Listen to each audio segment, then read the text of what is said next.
CBS's lead golf analyst, Nick Faldo, kind enough to join us after the weekend at the PGA Championship. And Nick, good morning. Thanks for joining us. I just had that stat on Brooks Koepka. Explain how you can be so good in majors and then nondescript in non-majors. Yeah, how you doing, Dan? Good, sir. To talk to you. Good. Well, in his own words, he said, "Well, it makes me focus," and I can understand that. He's that kind of style of guy. To be honest, golf is like a ho-hum. It's his third sport. We wanted to be baseball, wanted to play basketball, and then he plumped for golf, and so he needs something to really get his attention, and he's able to do it at the majors, and then he shows, as we kind of calling him, this bulldozer style quality of just plowing through the field and doesn't flinch. I mean, he didn't flinch at his very first. He learned a lot from his very first U.S. Open win, got the lead, and then climbed away. Second one, Tommy Fleetwood set an unbelievable score, and he had to go and beat it on the back nine on Shinnecock, playing on rock hard grass and everything, and wind, and anything could have gone wrong there. And then you saw yesterday the whole atmosphere, the noise, the whole drama of Tiger chasing and what have you. And so, hey, he is some fantastic bulldozer of a golfer now.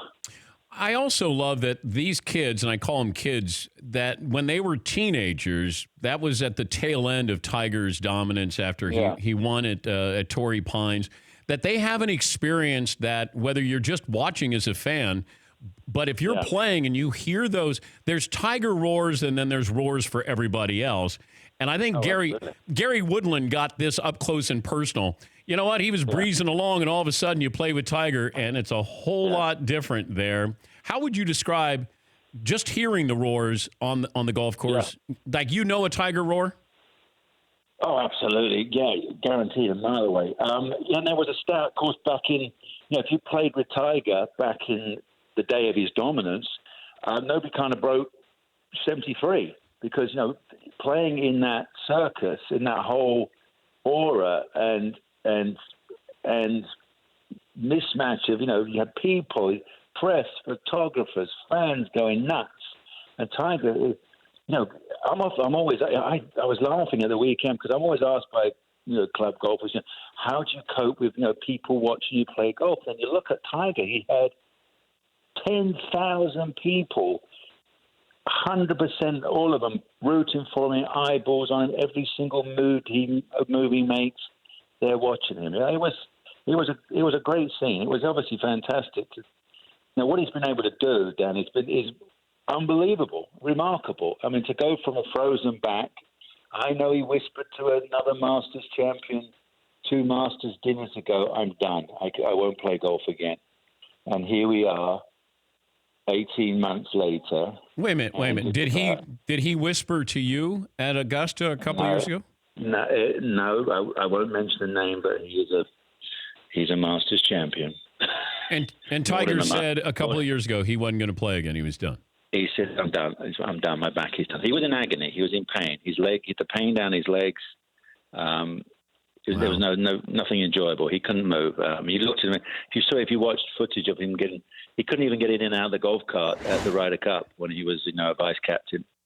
So to turn this around, to get this spine fusion, it is completely taken with a pen, and to have this mobility is absolutely amazing. So great on him, and obviously great for golf. It was an incredible day. I mean, if you were watching, when he hit that tee shot on 7, and it goes, there was a horrendous swing, goes left in the trees, and then the golfing gods are watching him, give him a lie, give him a shot. He hits the most ridiculous 3-wood through the trees into the bunker, and then once he's in the bunker, you think he's going to hole it. So he makes an easy 4, and then he tee shot at 9, he pulls it. He's reaching to going for another ball because he thought it landed. That could have landed on the cart path. That would have been out of bounds. So he's reaching for another ball, and now he's in play, and makes another birdie. When I saw those two, we thought, well, that's it. I mean, and it's the 100th PGA. This is it. Tiger is somehow going to find a way.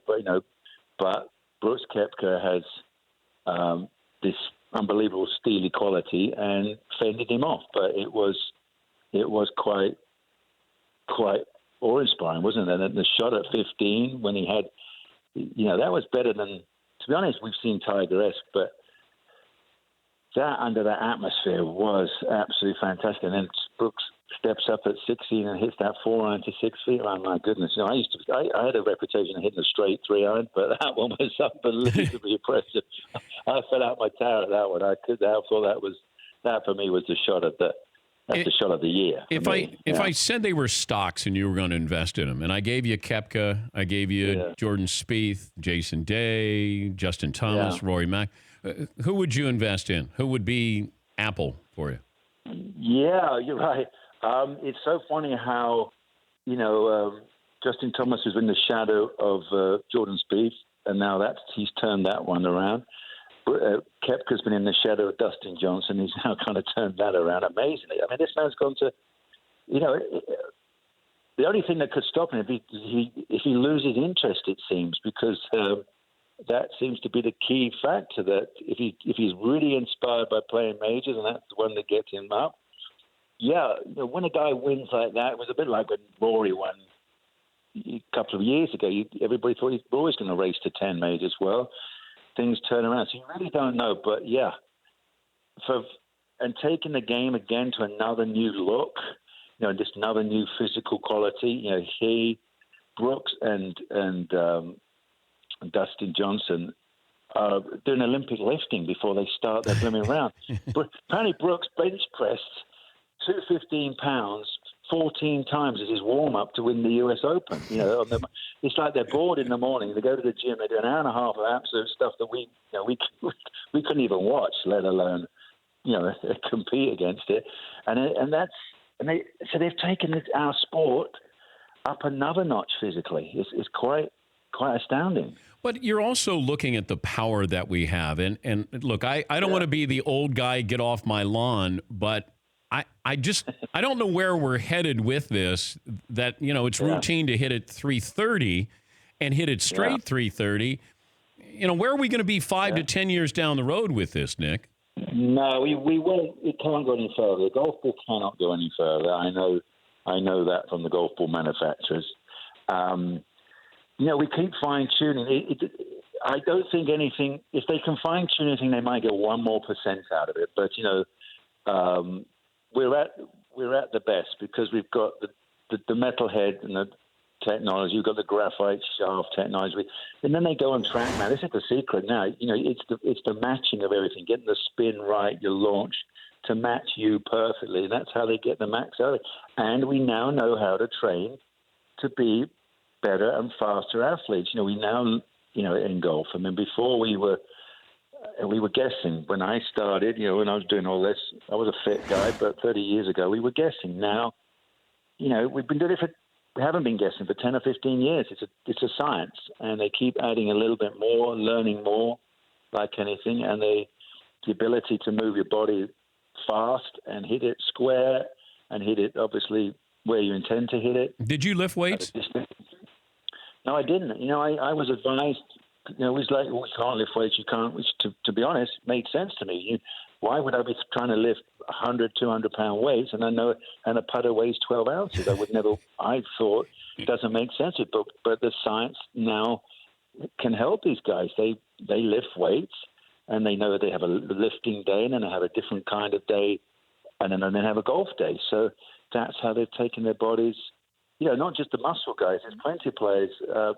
Justin Rose added 20 more yards to his driver, and he said, about 12 of that is probably from physical conditioning. So that's, then clubhead speed.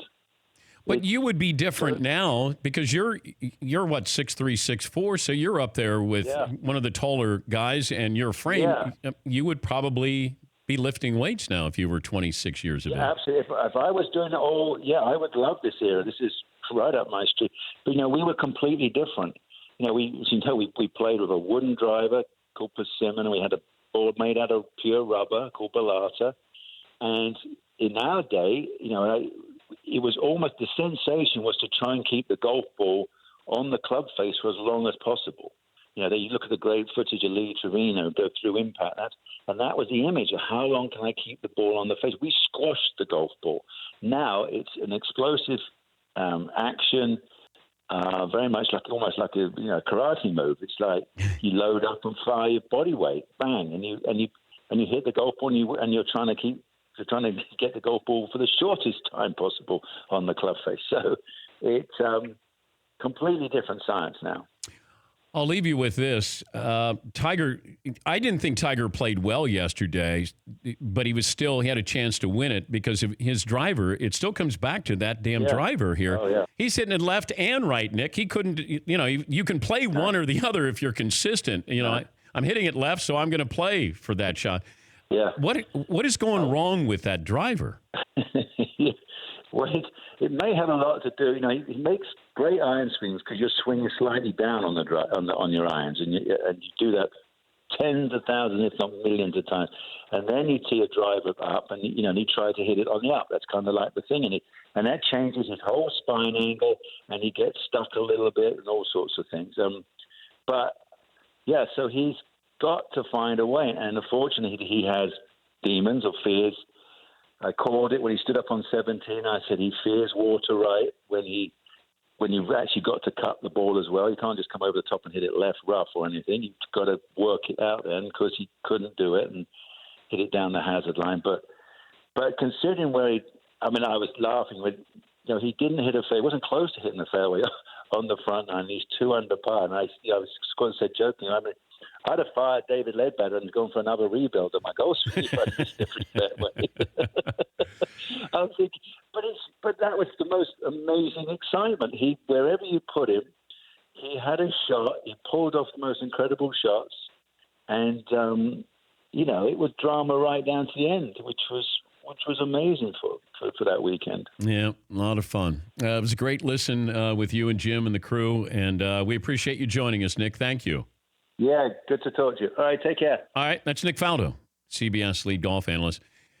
One of my favorite moments is when we go to Pebble Beach, and our first guest the last 2 years at 6 a.m. The sun is not even up, and Faldo is there. He's working out at 5 a.m. He still looks like he's stepped out of a magazine, and he shows up and hits golf balls with us. And just to have the Danettes be around somebody who has done this at a very high level, a Hall of Famer, then when you see it right next to you, you go, oh, okay, that's how it's done. Yeah, Paulie.